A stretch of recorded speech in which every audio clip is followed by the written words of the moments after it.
ಇಂದಿನ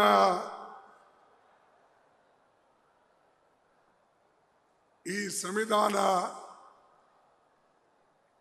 ರಕ್ಷಣೆ ಸಮಾರಂಭದಲ್ಲಿ ಉಪಸ್ಥಿತಿರ್ತಕ್ಕಂಥ ನಮ್ಮ ಹಿರಿಯರಾದ ಶ್ರೀ ಫಾರೂಕ್ ಅಬ್ದುಲ್ಲಾಜಿ, सीताराम येचूरी जी राजा जी ಹಾಗೂ ನಮ್ಮ ರಣದೀಪ್ ಸಿಂಗ್ ಸುರ್ಜೇವಾಲಾ जी, मनोज भट्टाचार्य जी, NK Premachandran ji and Deepankar Bhattacharya ji, Ishwaran and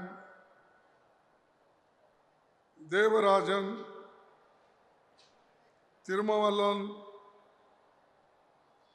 Jose K. Maniji, ಈ ವೇದಿಕೆ ಮೇಲೆ ಎಲ್ಲ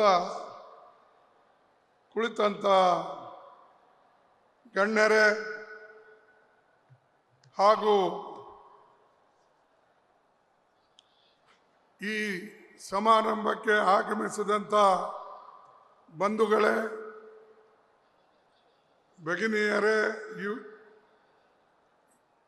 ಯುವ ಮಿತ್ರರೇ, ಮಾಧ್ಯಮದ ಬಂಧುಗಳೇ ಹಾಗೂ ನಮ್ಮ ಈ ಒಂದು ನನ್ನ ಸಂವಿಧಾನ ವಿಚಾರದಲ್ಲಿ ಆಗಮಿಸಿದಂಥ ಎಲ್ಲ ಮಿತ್ರರೇ, ನಾನು ಹೆಚ್ಚು ಹೊತ್ತು ಮಾತನಾಡೋಕ್ಕೆ ಸ್ವಲ್ಪ ಮುಜುಗರ. ಕಾರಣ, ನಮ್ಮ ಜಿಲ್ಲೆಯಿಂದ ಒಬ್ಬ ಹಿರಿಯ ಸದಸ್ಯ, ಕಾಂಗ್ರೆಸ್ ಪಕ್ಷದ ನಾಯಕ, 5 ಸಲ MLA ಆಗಿ ಆರಿಸಿ ಬಂದಂಥ ರಾಜಾ ವೆಂಕಟಪ್ಪ ನಾಯ್ಕ ಅವರು ನಿಧನರಾಗಿದ್ದಾರೆ ಮಣಿಪಾಲ್ ಆಸ್ಪತ್ರೆಯಲ್ಲಿ. ಅದಕ್ಕಾಗಿ ಈಗಾಗಲೇ ಸಿದ್ದರಾಮಯ್ಯನವರು ಅಲ್ಲಿ ಹೋಗಿದ್ದಾರೆ, ಪ್ರಿಯಾಂಕು ಹೋಗಿದ್ದಾರೆ, ನಾನು ಕೂಡ ಹೋಗಬೇಕು. ಆದರೆ ಈ ಸಮಾರಂಭ ಬಹಳ ಮಹತ್ವದ್ದು ಮತ್ತು ಈ ಸಮಾರಂಭ ನಮ್ಮ ದೇಶಕ್ಕೆ ಮತ್ತು ನಮ್ಮ ಜನಾಂಗಕ್ಕೆ, ಈ ನಾಗರಿಕರಿಗೆ ಉಳಿಸ್ತಕ್ಕಂಥ ಕೆಲಸ ಮಾಡತಕ್ಕಂಥ ಕಾರ್ಯಕ್ರಮ ಇರೋದ್ರಿಂದ ನಾನು ಇಲ್ಲಿ 4 ಮಾತಾಡಿ ಹೋಗಬೇಕು ಅಂತ ಹೇಳಿ ನಿಂತಿದ್ದೇನೆ. ಬಂಧುಗಳೇ, ಸಂವಿಧಾನ ಉಳಿದರೆ ದೇಶದಲ್ಲಿ ಐಕ್ಯತೆ ಉಳಿತದೆ. ಪ್ರಜಾಪ್ರಭುತ್ವ ಉಳಿದರೆ ದೇಶದಲ್ಲಿ ಎಲ್ಲರೂ ಸುಖ ಸಮೃದ್ಧಿಯಿಂದ ಬಾಳ್ತಾರೆ. ಆದರೆ ಇವತ್ತು ಸಂವಿಧಾನ ಉಳಿಸ್ತಕ್ಕಂಥದ್ದು, ಸಂವಿಧಾನ ಬಗ್ಗೆ ಕಾಳಜಿ ಇಟ್ಟುಕೊಂಡು ಕೆಲಸ ಮಾಡ್ತಕ್ಕಂಥ ಸರ್ಕಾರ ಇವತ್ತು ಕೇಂದ್ರದಲ್ಲಿ ಇಲ್ಲ. ಯಾಕೆಂದರೆ ಸಂವಿಧಾನದ ಯಾವುದೇ ತಿದ್ದುಪಡಿ ಅಥವಾ ಯಾವುದೇ ಒಂದು ಕಾರ್ಯಕ್ರಮ, ಪಾಲಿಸಿ ಕೇಂದ್ರ ಸರ್ಕಾರ ಮಾಡ್ತದೆ. ರಾಜ್ಯ ಸರ್ಕಾರಕ್ಕೆ ಅದು ಹೆಚ್ಚಿನ ಸಂಬಂಧ ಬರೋದಿಲ್ಲ. ಅದಕ್ಕೆ ಈ ಸಂವಿಧಾನ ಉಳಿಸ್ಬೇಕು ಮತ್ತು ಸಂವಿಧಾನ ಪ್ರಕಾರ ನಾವೆಲ್ಲರೂ ನಡ್ಕೊಳ್ಬೇಕು ಅಂತಕ್ಕಂಥದ್ದೇ ಬಹಳ ಮುಖ್ಯ. ಸಂವಿಧಾನಕ್ಕೆ ಇವತ್ತು ಅಳಿಸ್ಬೇಕು ಸಂವಿಧಾನವನ್ನ ಬದಲಾವಣೆ ಮಾಡಬೇಕು ಅಂತ ಹೇಳಿ ಸಾಕಷ್ಟು ಜನ ಪ್ರಯತ್ನ ಮಾಡ್ತಾ ಇದ್ದಾರೆ. ನಾನು ಹೇಳ್ತಾ ಇದ್ದೇನೆ, ಈಗ ಮುಂದೇನಾದರೂ ಬರ್ತಕ್ಕಂಥ ಚುನಾವಣೆಯಲ್ಲಿ ನೀವು ಗಟ್ಟಿಯಾಗಿ ನಿಲ್ಲದೆ ಹೋದರೆ, ಒಕ್ಕಟ್ಟಾಗಿ ನಿಲ್ಲದೆ ಹೋದರೆ, ಸಂವಿಧಾನಕ್ಕೆ ಧಕ್ಕೆ ಆದರೆ ಮುಂದೆ ಈ ದೇಶದಲ್ಲಿ ಡಿಕ್ಟೇಟರ್ಶಿಪ್ ಬರ್ತಕ್ಕಂಥದ್ದು ಖಚಿತ ಅಂತಕ್ಕಂಥ ಮಾತನ್ನ ಹೇಳ್ತಾರೆ. ನಿಮಗೆ ಡಿಕ್ಟೇಟರ್ಶಿಪ್ ಬೇಕೋ ನ್ಯಾಯವಾಗಿ ಬದುಕ್ತಕ್ಕಂಥದ್ದು ಬೇಕೋ, ಇದು ಮಹತ್ವದ್ದು. ಇಡೀ ಪ್ರಪಂಚದಲ್ಲೇ ಒಳ್ಳೆ ಸಂವಿಧಾನ ಅಂತ ಹೇಳಿ ಹೆಸರು ಪಡೆದಂಥದ್ದು ಡಾಕ್ಟರ್ ಬಾಬಾ ಸಾಹೇಬ್ ಅಂಬೇಡ್ಕರ್ ಅವರು ಬರೆದಂಥ ಸಂವಿಧಾನ. ಯಾವ ದೇಶದಲ್ಲಿಯೂ ಕೂಡ ಅಡಲ್ಟ್ ಫ್ರೆಂಚೈಸ್ ಏಕಕಾಲಕ್ಕೆ ಹೆಣ್ಣು ಮತ್ತು ಗಂಡಿಗೆ ಅಧಿಕಾರ ಕೊಟ್ಟಿಲ್ಲ. ಓಟಿನ ಅಧಿಕಾರ, ಒಂದು ಓಟು ಒಬ್ಬ ಮನುಷ್ಯನಿಗೆ, ಒಂದು ಓಟು ಒಂದೇ ಬೆಲೆ ಇರ್ತಕ್ಕಂಥದ್ದು ಅದು ನಮ್ಮ ಸಂವಿಧಾನದಲ್ಲಿ ಇವತ್ತಿದೆ. ಅದು ಅಲ್ಲದೆ ಸಂವಿಧಾನ ಅಸ್ತಿತ್ವಕ್ಕೆ ಬಂದ ಮೇಲೆ ಬಾಬಾ ಸಾಹೇಬ್ ಅಂಬೇಡ್ಕರ್ ಅವರು, ಜವಾಹರ್ಲಾಲ್ ನೆಹರು ಅವರು, ಇವರೆಲ್ಲರೂ ಸೇರಿ ಪ್ರಜಾಪ್ರಭುತ್ವದಲ್ಲಿ ಯಾವುದೇ ಭೇದ ಭಾವ ಇಲ್ಲದೆ ಹೆಣ್ಣು ಮಕ್ಕಳಿಗೂ ಕೂಡ ಅಷ್ಟೇ ಪ್ರಾತಿನಿಧಿತ್ವ ಕೊಡಬೇಕು, ಅಷ್ಟೇ ಶಕ್ತಿ ಕೊಡಬೇಕು ಎಷ್ಟು ನೀವು ಗಂಡಸರಿಗೆ ಕೊಡ್ತೀರಿ, ಪುರುಷರಿಗೆ ಕೊಡ್ತೀರಿ. ಹೆಣ್ಣು ಮಕ್ಕಳಿಗೆ ಸ್ವಾತಂತ್ರ್ಯ ಸಿಕ್ಕಿದ್ದೆ ನಮಗೆ ಸ್ವಾತಂತ್ರ್ಯ, ದೇಶಕ್ಕೆ ಸ್ವಾತಂತ್ರ್ಯ ಸಿಕ್ಕ ಮೇಲೆ. ಅದಕ್ಕಿಂತ ಮುಂಚೆ ನಮ್ಮ ಹೆಣ್ಣು ಮಕ್ಕಳಿಗೆ ಓಟಿನ ಅಧಿಕಾರ ಇರಲಿಲ್ಲ. ನಮ್ಮಲ್ಲಿ ಅಷ್ಟೇ ಅಲ್ಲ, ಇಡೀ ಪ್ರಪಂಚದಲ್ಲೇ ಹೆಣ್ಣು ಮಕ್ಕಳಿಗೆ ವೋಟಿಂಗ್ ಕೊಡ್ತಕ್ಕಂಥದ್ದು ಅಧಿಕಾರ ಇರಲಿಲ್ಲ. ಆದರೆ ಡಾಕ್ಟರ್ ಬಾಬಾ ಸಾಹೇಬ್ ಅಂಬೇಡ್ಕರ್ ಅವರು, ನೆಹರೂಜಿ ಅವರು ಒಂದ ನಿಲುವು ತಾಳಿದ್ರು.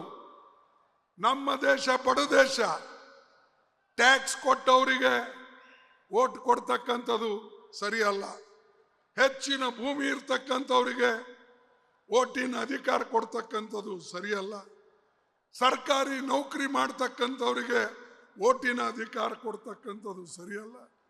ವೋಟಿನ ಅಧಿಕಾರ ಎಲ್ಲರಿಗಾಗಬೇಕು. ಈ ದೇಶದಲ್ಲಿ ಇರ್ತಕ್ಕಂಥ ಕೂಲಿಕಾರನ ವೋಟಿಗೂ ಅಷ್ಟೇ ಬೆಲೆ, ಅತ್ಯಂತ ಶ್ರೀಮಂತ ಇರ್ತಕ್ಕಂಥ ಮನುಷ್ಯನ ವೋಟಿಗೂ ಅಷ್ಟೇ ಬೆಲೆ. ಅದಕ್ಕಾಗಿ ಈ ಸಮಾನತೆ ತರ್ತಕ್ಕಂಥ ಕೆಲಸ ಯಾರಾದರೂ ಮಾಡಿದ್ರೆ ಡಾಕ್ಟರ್ ಬಾಬಾ ಸಾಹೇಬ್ ಅಂಬೇಡ್ಕರ್ ಅವರು ಬರೆದಂತ ಸಂವಿಧಾನ.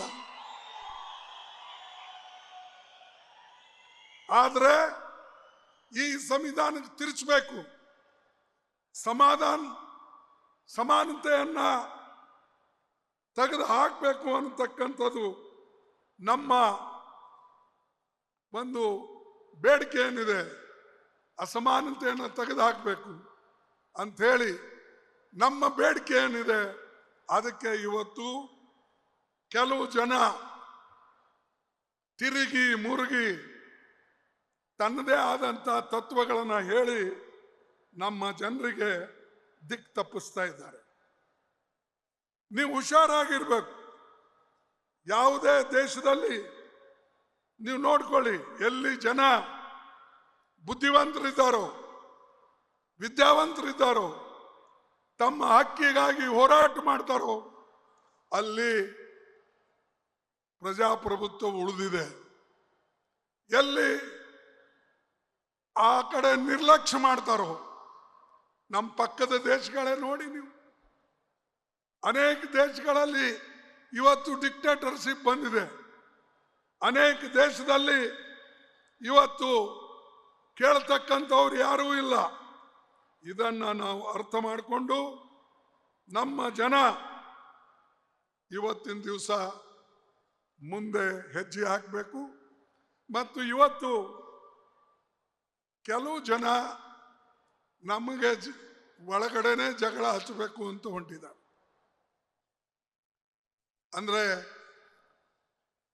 ಅಂಬೇಡ್ಕರ್ ವಿರುದ್ಧ ಕೆಲವು ಜನ ಬೇರೆಯವ್ರನ್ನ ಎಬ್ಬಿಸಿ ಕೂಡಿಸೋದು, ನೆಹರು ವಿರುದ್ಧ ಕೆಲವು ಜನ ಎಬ್ಬಿಸಿ ಕೂಡಿಸೋದು, ವಲ್ಲಭಾಯ್ ಪಟೇಲ್ ನೆಹರುಗೆ ವ್ಯತ್ಯಾಸ ಇತ್ತು ಅಂತ ಹೇಳಿ ಅವ್ರಿಗೆ ಜಗಳ ಹಚ್ಚೋದು, ಗಾಂಧಿ ನೆಹರುಗೆ ಜಗಳ ಹಚ್ಚೋದು, ಹೀಗೆ ಈ ಪ್ರಯತ್ನ ನಡೆದಿದೆ. ಆದರೆ ಇವರೆಲ್ಲರೂ ಕೂಡ ದೇಶದ ಐಕ್ಯತೆಗಾಗಿ, ದೇಶದ ಒಕ್ಕಟ್ಟಿಗಾಗಿ, ದೇಶದ ಪ್ರಜಾಪ್ರಭುತ್ವಕ್ಕಾಗಿ, ದೇಶದ ಸಂವಿಧಾನಕ್ಕಾಗಿ ಅವರೆಲ್ಲರೂ ಒಂದಾಗಿದ್ದರು ಅನ್ನೋಕ್ಕೆ ಉದಾಹರಣೆ ನಾನು ಅನೇಕ ಕೊಡ್ತೀನಿ. ಸಮಯ ಇಲ್ಲ. ಬಾಬಾ ಸಾಹೇಬ್ ಅಂಬೇಡ್ಕರ್ ಬೇರೆ ಪಾರ್ಟಿಯಲ್ಲಿದ್ದರು, ಜನಸಂಘ ಮುಖ್ಯಸ್ಥರು, ಅವರು ಕೂಡ ಈ ಸರ್ಕಾರದಲ್ಲಿದ್ದರು. ಸಂವಿಧಾನ ಬರೆಯುವಾಗ ಕಾನ್ಸ್ಟಿಟ್ಯೂಂಟ್ ಅಸೆಂಬ್ಲಿಯಲ್ಲಿ ಇವರೆಲ್ಲರೂ ಕೂಡ ಒಪ್ಪಿಕೊಂಡೇ ಈ ಸಂವಿಧಾನ ತಯಾರಾಗಿದೆ. ಆದರೆ ಈ ಸಂವಿಧಾನಕ್ಕೆ ನಾವು ಇವತ್ತು ತಿಲಾಂಜಲಿ ಕೊಟ್ಟು ಬೇರೆದನ್ನ ನಾವು ರೂಪಿಸಬೇಕು ಅಂತ ಹೇಳಿ ಒಳಗೆ ಸಂಚು ನಡೆದಿದೆ. ಮೇಲಿನ ಮಾತಿಗೆ ಮೋದಿ ಅವರು ಹೇಳ್ತಾರೆ, ನೈ ಈ संविधान की रक्षा करेंगे और हम सुरक्षित रखेंगे. संविधान का रक्षा करने वाले आज ईडी का क्यों उपयोग कर रहे हैं? ईडी उपयोग ಮಾಡ್ತಾ ಇದ್ದೀರಿ. ಬಹುಸಂಖ್ಯಾತ ಆಗಿ ಯಾವ ಪಕ್ಷ ಯಾವ ರಾಜ್ಯದಲ್ಲಿ ಬರ್ತದೋ ಅಲ್ಲಿನ MLAಗಳಿಗೆ ಸೆಳ್ಕೊಂಡು ಹೋಗ್ತಾ ಇದ್ರಿ, ಅಲ್ಲಿನ MLAಗಳಿಗೆ ಖರೀದಿ ಮಾಡ್ತಾ ಇದ್ರಿ, ಅಲ್ಲಿನ MLAಗಳಿಗೆ ತೆಗೆದುಕೊಂಡು ಆ ರಾಜ್ಯವನ್ನ ನೀವು ನಿಮ್ಮ ಕೈಯಲ್ಲಿ ತೆಗೆದುಕೊಳ್ತಂತ ಮಾಡ್ತಾ ಇದ್ರಿ. ಆ ಪ್ರಯೋಗ ಕರ್ನಾಟಕದಲ್ಲೇ ಆಯ್ತು, ಆ ಪ್ರಯೋಗ ಮಣಿಪುರ್ನಲ್ಲೇ ಆಯ್ತು, ಆ ಪ್ರಯೋಗ ಗೋವಾದಲ್ಲೇ ಆಯ್ತು, ಆ ಪ್ರಯೋಗ ಉತ್ತರಾಖಂಡದಲ್ಲೇ ಆಯ್ತು. ಎಲ್ಲ ಕಡೆ ಈ ಪ್ರಯೋಗನ ಮಾಡಿ ನೀವು ಹೆದರಿಸಿ ಜನರನ್ನ, ಏನು ಜನರಿಂದ ಐಕ್ಯ ಆದಂತ ಜನರಿಗೆ ನೀವು ತೆಗೆದುಕೊಳ್ತಕ್ಕಂಥದ್ದು ಎಷ್ಟರ ಮಟ್ಟಿಗೆ ಪ್ರಜಾಪ್ರಭುತ್ವ ಮತ್ತು ಸಂವಿಧಾನ ಪ್ರಕಾರ ಸರಿ ಇದೆ ಅನ್ನತಕ್ಕಂಥದ್ದು ಇವತ್ತು ಮೋದಿ ಅವರು ಹೇಳಿದರು. ನೀವು ಯಾರು ನಿಮ್ಮ ಕಾನೂನು ಪ್ರಕಾರ, ನಿಮ್ಮ ಎಲೆಕ್ಷನ್ ಕಮಿಷನ್ ರೂಲ್ಸ್ ಪ್ರಕಾರ ಆರಿಸಿ ಬರ್ತಾರೋ ಆ MPಗೆ, ಆ MLAಸ್ಗೆ, ಆ ರಾಜ್ಯಸಭಾ ಮೆಂಬರ್ಗಳಿಗೆ ನೀವು ತಗೊಳ್ತಾ ಇದ್ದೀರಿ. ಇದರಿಂದ ಸಂವಿಧಾನಕ್ಕೆ ಹೊಡೆತ ಬೀಳ್ತಾ ಇದೆ, ಇದರಿಂದ ಪ್ರಜಾಪ್ರಭುತ್ವಕ್ಕೆ ಹೊಡೆತ ಬೀಳ್ತಾ ಇದೆ. ಒಂದು ಕಾಲ ಹೀಗೆ ಬರ್ಬಹುದು, ಇದೇ ಚಟ ಅವರಿಗೆ ಮುಂದುವರೆದ್ರೆ ಮುಂದೆ ಈ ದೇಶದಲ್ಲಿ ನಾ ಹೇಳಿದೆ ಡಿಕ್ಟೇಟರ್ಶಿಪ್ ಬರೇ ಬರ್ತದೆ. ಅದಕ್ಕೆ ಬಾಬಾ ಸಾಹೇಬ್ ಅಂಬೇಡ್ಕರ್ ಅವರು ಒಂದು ಮಾತು ಹೇಳಿದ್ರು ನೋಡಿ. ಅವ್ರು ಎರಡು ಮಾತು ಹೇಳಿದ್ರು, ಎರಡೂ ಕೂಡ ಅವು ಇಂಗ್ಲಿಷ್ನಲ್ಲಿದೆ, ನಾನು ಹೇಳ್ತೇನೆ ಮತ್ತು ಅದರ ಟ್ರಾನ್ಸ್ಲೇಷನ್ನು ಕೂಡ ಆಮೇಲೆ ನನಗೆ ಬಂದಂಥ ಒಂದು ಇದರಲ್ಲಿ ನಿಮಗೆ ತಿಳಿಸಿ ಹೇಳ್ತೇನೆ. ಬಾಬಾ ಸಾಹೇಬ್ರು ಏನು ಹೇಳಿದ್ರು, ಸಂವಿಧಾನವನ್ನು ಅದನ್ನ ಒಪ್ಪಿಸುವಾಗ ಅವ್ರು ಹೇಳಿದ್ರು, will Indian place the country above their creed, will Indian place the country above their creed, or will they place creed above country? I don't know, but this much is certain, that if the parties place creed above country, our independence will be put in the jeopardy a second time and probably the last forever.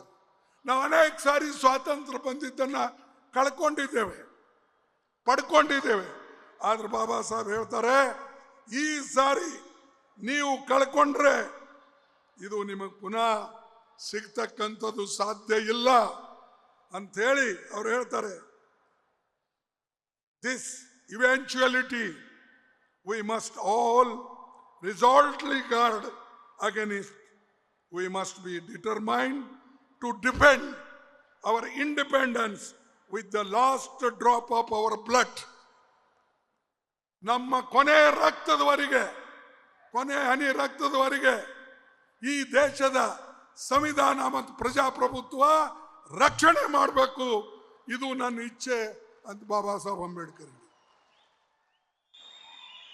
ಇಲ್ಲಿ ರಕ್ತ ಕೊಡೋರು ಯಾರಿದ್ದಾರೆ? ಮೋದಿ ಅಂತೂ ರಕ್ತ ಹೀರೋರಿದ್ದಾರೆ. ಇದು ಬಾಬಾ ಸಾಹೇಬ್ರ ಮಾತು. ಅವ್ರ ಜನರಿಗೆ ನೀವು ನೀರು ಕೊಡೋದಿಲ್ಲ, ಅವ್ರ ಜನರಿಗೆ ಊಟ ಕೊಡೋದಿಲ್ಲ, ಅವ್ರ ಜನರಿಗೆ ವಿದ್ಯಾಭ್ಯಾಸ ಕೊಡಲ್ಲ. ಅಂಥ ವ್ಯಕ್ತಿ ಬಾಯಿಂದ ಇಂಥ ಮಾತುಗಳು ಬರ್ತವೆ. ಆದ್ರೆ ನಿಮ್ಮ ಬಾಯಿಂದ ಏನ್ ಬರ್ತದೆ? ಬರೇ ನೀವು ಹೇಗಿರ್ಬೇಕು. ನನಗೆ ನಾ ರಾಜಕೀಯ ಮಾಡಕ್ಕೆ ಇಲ್ಲಿ ನಿಂತಿಲ್ಲ, ಸತ್ಯಾಂಶ ಹೇಳ್ಬೇಕಾಗ್ತದೆ. ನನ್ನ ಗ್ಯಾರಂಟಿ, ನಿಂದ್ಯಾವುದಪ್ಪ ಗ್ಯಾರಂಟಿ? ಯಾವುದೇ ಕೆಲಸ ಮಾಡೋದು ದೇಶದಲ್ಲಿ ಆ ದೇಶದ ಸರ್ಕಾರದ ಗ್ಯಾರಂಟಿ. ನೀವು ಹೇಳ್ಕೊಳ್ಬೇಕಾರ ಬಿಜೆಪಿ ಸರ್ಕಾರದ ಗ್ಯಾರಂಟಿ, ಭಾರತ ಸರ್ಕಾರದ ಗ್ಯಾರಂಟಿ. ಅದನ್ನ ಬಿಟ್ಟು ಮೋದಿ ಅವರು ಪ್ರತಿ ಸಲ मेरी गारंटी. अरे भाई तुम्हारी गारंटी आती कैसे? पैसे मेरे, टैक्स मैं दे रहा हूं, यह देश की गारंटी है, मोदी की नहीं. और यावागलू मैं नीड मैं ಒಬ್ಬ ವ್ಯಕ್ತಿ ಈ ರೀತಿಯಾಗಿ ಹೇಳ್ತಾನಂದ್ರೆ ಅವನು ನಿಜವಾಗ್ಲೂ ದೇಶ ಒಂದು ಡಿಕ್ಟೇಟರ್ಶಿಪ್ ಕಡೆ ಒಯ್ತಾನೆ ಅಂತಕ್ಕಂಥ ಮಾತು ಪುನಃ ನಾವು ಉಚ್ಚರಿಸ್ತೀನಿ. ಅಂಡ್ ಬಾಬಾ ಸಾಹೇಬ್ ಅದೇ ಮಾತು ಹೇಳಿದ್ದಾರೆ. ಏನ್ ಹೇಳಿದ್ದಾರೆ? Bhakti in religion may be a road to the salvation of the soul. Bhakti in religion may be a road to the salvation of the soul. But in politics, bhakti or hero worship. But in politics, bhakti or hero worship is a sure road to degradation and to eventual dictatorship. ಇವತ್ತು ನೀವು ದೇವರು ಪೂಜೆ ಮಾಡೋರು ನೀವು ಮಾಡಿಕೊಳ್ಳಿ. ಅದನ್ನ ಬಿಟ್ಟು ನೀವೇ ಮಾಡ್ಕೋತ ಹೋದ್ರೆ ಬಾಬಾ ಸಾಹೇಬ್ ಏನು ಮಾತು ಹೇಳಿದ್ರು, ಅವರು ಸಂವಿಧಾನವನ್ನ ರಾಜೇಂದ್ರ ಪ್ರಸಾದ್ ಅವರಿಗೆ ಒಪ್ಪಿಸಾಗ ಈ ಮಾತು ಹೇಳಿದ್ರು. ನೀವು ಈ ಭಕ್ತಿ ಧರ್ಮದಲ್ಲಿ ಮಾಡ್ದಂಗೆ ವ್ಯಕ್ತಿ ಪೂಜಾ ಡೆಮೋಕ್ರಸಿಯಲ್ಲಿ ಮಾಡಿದ್ರೆ ಇದು ಸರ್ವನಾಶ ದೇಶದ್ದು ಮತ್ತು ದೇಶ ಎಂದೂ ಕೂಡ ಡೆಮೋಕ್ರಸಿ ಉಳಿಸಲ್ಲ ಮತ್ತು ಆ ಮನುಷ್ಯ ಡಿಕ್ಟೇಟರ್ಶಿಪ್ ಆಗಿ ಮುಂದೆ ಹೋಗ್ತಾನೆ ಅನ್ನತಕ್ಕಂಥ ಮಾತು ನಮ್ಮ ನಾಯಕರು, ಈ ದೇಶದ ಸಂವಿಧಾನವನ್ನು ಬರೆದವರು, ದೀನ ದಲಿತರ ಬಡವರ ಬಗ್ಗೆ ಅನುಕಂಪ ಇಟ್ಟು ಸಂವಿಧಾನವನ್ನು ಬರೆದಿದೆ. ಈ ಸಂವಿಧಾನ ಇರದೆ ಹೋಗಿದ್ರೆ ಏನಾಗ್ತಿತ್ತು? ಈ ಬರೇ ನಮ್ಮದಲ್ಲ, ಇದು ಯಾರ್ದೋ ಒಬ್ರು ವೀಕರ್ ಸೆಕ್ಷನ್ ಕೆಲವು ಜನರದಿದೆ. ಅಂಬೇಡ್ಕರ್ ಅಂದ್ರೆ ದಲಿತರ ನಾಯಕರು. ಅರೆ ದಲಿತರ ಬಗ್ಗೆ ಎರಡು ಕಲಂಗಳು ಆ ಸಂವಿಧಾನದಲ್ಲಿ ಇರಬಹುದು. ಆದ್ರೂ ಫಂಡಮೆಂಟಲ್ ರೈಟ್ಸ್ ಯಾರಿಗಾಗಿದೆ? ಇಡೀ ದೇಶದ ಜನರಿಗೆ ಫಂಡಮೆಂಟಲ್ ರೈಟ್ಸ್ ಇದೆ. ಅದು ಆರ್ಟಿಕಲ್ 14 ಇರಬಹುದು, ಆರ್ಟಿಕಲ್ 19 ಇರಬಹುದು, ಆರ್ಟಿಕಲ್ 30, 32 ಇವೆಲ್ಲ ಇರಬಹುದು. ಇದು ಯಾರಿಗೋಸ್ಕರ ಇದೆ? ದೇಶದ ಎಲ್ಲ ಜನರಿಗೋಸ್ಕರ ಇದೆ. ಇದು ಏನು ಬರೀ ಶೆಡ್ಯೂಲ್ ಕಾಸ್ಟ್ಗಿಲ್ಲ, ಶೆಡ್ಯೂಲ್ ಕಾಸ್ಟ್ಗೆಲ್ಲೋ ಒಂದೆರಡು ಕಲಂಗಳು 17 ಅಥವಾ ರಿಸರ್ವೇಷನ್ದು ಅದಕ್ಕೆ ಬಿಟ್ಟರೆ ಬಾಕಿ ಎಲ್ಲ ಜನರಿಗಾಗಿದೆ. ಸ್ವಾತಂತ್ರ್ಯ ಪೂರ್ವದಲ್ಲಿ ನೀವು ಎಲ್ಲಿದ್ರಿ? ಯಾರು ನಮ್ಮಲ್ಲಿ ಡಾಕ್ಟರ್ಸ್ ಇದ್ರ, ಇಂಜಿನಿಯರ್ಸ್ ಇದ್ರ, ದೊಡ್ಡ ದೊಡ್ಡ ವ್ಯಾಪಾರಸ್ಥರಿದ್ರ? ಯಾರೂ ಇರಲಿಲ್ಲ. ಅದಕ್ಕೆ ಈ ಸಂವಿಧಾನದಲ್ಲಿ ಏನು ಬರೆದಿದೆ ಸ್ವಲ್ಪ ಒಂದು 2 ನಿಮಿಷದಲ್ಲಿ ಹೇಳ್ತೀನಿ. ರೈಟ್ ಟು ಇಕ್ವಾಲಿಟಿ ಅಂದ್ರೆ ಸಮಾನತೆ. ಆರ್ಟಿಕಲ್ 14 ಆರ್ಟಿಕಲ್ 18 ವರೆಗೆ. Right to freedom article 19 22. ಇದೇನು ಬರೇ ಶೆಡ್ಯೂಲ್ ಕಾಸ್ಟ್ ಶೆಡ್ಯೂಲ್ ಟ್ರೈಬ್ಸ್ ಬ್ಯಾಕ್ವರ್ಡ್ಗೆ ಇದೆನಾ? ಇಡೀ ದೇಶದ ಜನರಿಗಾಗಿದೆ. ಇದನ್ನ ರಕ್ಷಣೆ ಮಾಡಕ್ಕೆ ನಾವು ಹೊರಟಿದ್ದೇವೆ. ಇದನ್ನ ರಕ್ಷಣೆ ಮಾಡಕ್ಕೆ ಇವತ್ತು ಬೃಹತ್ ಸಭೆಯನ್ನ ಕರೆದು ಜನರಿಗೆ ಎಚ್ಚರಗೊಳಿಸಬೇಕು ಅಂತ ಇದೆ. Right against exploitation, right against exploitation article 23 24. Right to freedom of religion article 25 28 ಇದೆ. Cultural and educational rights article 29 30 ಇದೆ. Right to constitutional remedies 32 to 35 ಇದೆ. ಇವು ಎಲ್ಲನೂ ಎಲ್ಲರಿಗಾಗಿದೆ ಹೊರತಾಗಿ ಯಾರು ಒಬ್ಬರಿಗೋಸ್ಕರ ಇಲ್ಲ. ಈ ದೇಶದ 140 ಕೋಟಿ ಜನರಿಗೆ ಅನುಕೂಲ ಆಗತಕ್ಕಂಥದ್ದು ಈ ಸಂವಿಧಾನ. ಕೆಲವು ಜನರಿಗೆ ಬೈಬಲ್ ಪ್ರೀತಿ ಇರ್ಬೋದು, ಕೆಲವು ಜನರಿಗೆ ಕುರಾನ್ ಪ್ರೀತಿ ಇರ್ಬೋದು, ಕೆಲವು ಜನರಿಗೆ ಗೀತಾ ಪ್ರೀತಿ ಇರ್ಬೋದು, ಕೆಲವು ಜನರಿಗೆ ಗುರುಗ್ರಂಥ ಪ್ರೀತಿ ಇರ್ಬೋದು. ಆದರೆ ಇಡೀ ದೇಶಕ್ಕೆ ನಿಮ್ಮನ್ನ ಮನುಷ್ಯರಾಗಿ ಮಾಡಿದ್ದು ಈ ದೇಶದ ಸಂವಿಧಾನ. ಈ ಮಾತನ್ನ ನೀವು ನೆನಪಿಕೊಳ್ಳಿ. ಅದಕ್ಕಾಗಿ ನಾವು ಇದನ್ನ ಇವತ್ತು ನಮಗೆ ಇದು ಸರ್ವಸ್ವ ಅಂತ ತಿಳಿದು ಇದರ ರಕ್ಷಣೆಗಾಗಿ ನೀವು ಏನೇ ಬಂದರೂ ಕೂಡ ಹೇಗೆ ಬಾಬಾ ಸಾಹೇಬ್ ಅಂಬೇಡ್ಕರ್ ಹೇಳಿದಾರೋ, ನಿಮ್ಮ ಶರೀರದಲ್ಲಿರ್ತಕ್ಕಂಥ ರಕ್ತದ ಕೊನೆ ಹನಿವರೆಗೂ ಕೂಡ ನೀವು ಹೋರಾಟ ಮಾಡಬೇಕು. ಸಂವಿಧಾನ ರಕ್ಷಣೆ ಮಾಡಬೇಕು, ಪ್ರಜಾಪ್ರಭುತ್ವ ಉಳಿಸ್ಬೇಕು. ಪ್ರಜಾಪ್ರಭುತ್ವ ಉಳಿಯಿಲ್ಲಂದ್ರೆ ನಿಮ್ಗೆ ಯಾರು ಕೇಳಲ್ಲ. ನೀವೆಲ್ಲರೂ ಕೂಡ ಸ್ವಲ್ಪ ಮಟ್ಟಿಗೆ ಇವತ್ತು ನೋಡ್ತಾ ಇದ್ರಿ, ಇಲ್ಲಿ ಕುಂತವ್ರಾಗ್ಲಿ ಇಲ್ಲಿದ್ದವ್ರಾಗ್ಲಿ ಅದು ಎಲ್ಲ ಸಿಕ್ಕಿದ್ದು ನಿಮಗೆ ಸ್ವಾತಂತ್ರ್ಯ ಆದ್ಮೇಲೆ. ಅದಕ್ಕೆ ನೀವು ಹುಷಾರಾಗಿರ್ಬೇಕು ಬಂಧುಗಳೇ. ಈ ಜಾಗೃತಿ ಸಭೆ ನಡೆದಿದೆ, ಇನ್ನೂ ಮುಂದೆ ಇದನ್ನ ನಡೀಲಿ. ಇನ್ನೂ ಬೇರೆಯವ್ರಿಗೆ ಹೇಳಲಿ, ನಂದೇನಪ್ಪ ಕೆಲಸ ಮುಗೀತು, ಇಲ್ಲಿ ಬಂದೇವೆ, ಭಾಷಣ ಕೇಳಿದೇವೆ, ಮನೆಗೆ ಹೋದೇವ ಅಲ್ಲ. ನೀವು ಹೋಗಿ ಮನೆಗೆ ಇದು ತಿಳಿಸ್ಬೇಕು. ಇದು ಇದ್ದರೆ ನಾವು ಬದುಕ್ತೇವೆ, ಇದು ಇಲ್ಲ ಅಂದ್ರೆ ನಾವು ಪುನಃ 5,000 ವರ್ಷದ ಹಿಂದೆ ನಿಮ್ಮ ಪರಿಸ್ಥಿತಿ ಏನಿತ್ತು ಅದು ಆಗ್ತದೆ ಅಂತಕ್ಕಂಥದನ್ನ ನಾನು ಇವತ್ತು ಹೇಳಕ್ಕೆ ಇಚ್ಛೆ ಪಡ್ತಾ ಇದ್ದೀನಿ. ಅದಕ್ಕೆ ಹೆಚ್ಚು ನಾನು ನಿಮಗೆ ಹೇಳಿದೆ. ಇನ್ನು ನಮ್ಮ ಅನೇಕ ನಾಯಕರಿದ್ದಾರೆ, ಅವರು 5-5 ನಿಮಿಷ ಮಾತಾಡ್ತಾರೆ. ಅದಕ್ಕಾಗಿ ನನ್ನ ಮಾತನ್ನು ಇಲ್ಲಿಗೆ ನಾನು ಮೊಟಕುಗೊಳಿಸ್ತೇನೆ. ಮತ್ತು ಇನ್ನು ಮುಂದೆ ನಾವು ಅನೇಕ ಕಾರ್ಯಕ್ರಮಗಳು ಮಾಡ್ತೇವೆ, ಅದಕ್ಕೆಲ್ಲನೂ ಕೂಡ ಸ್ಪಂದಿಸಬೇಕು ಅಂಥೇಳಿ ಕೇಳಿಕೊಂಡು ನನ್ನ ಮಾತು ಮುಗಿಸಿ ನನ್ನ ಎಲ್ಲರಿಗೆ ವಂದನೆಗಳನ್ನು ಸಲ್ಲಿಸ್ತೇನೆ. ಜೈ ಹಿಂದ್, ಜೈ ಹಿಂದ್, ಜೈ ಭೀಮ್, ಜೈ ಭೀಮ್, ಜೈ ಭೀಮ್. ನಿಮ್ಗೆಲ್ಲರಿಗೂ ವಂದನೆಗಳೇ, ನಮಸ್ಕಾರ. ನ್ಯೂಸ್ ಫಸ್ಟ್, ನಿರ್ಭೀತಿಯಿಂದ ನಿಮ್ಮ ಪರವಾಗಿ.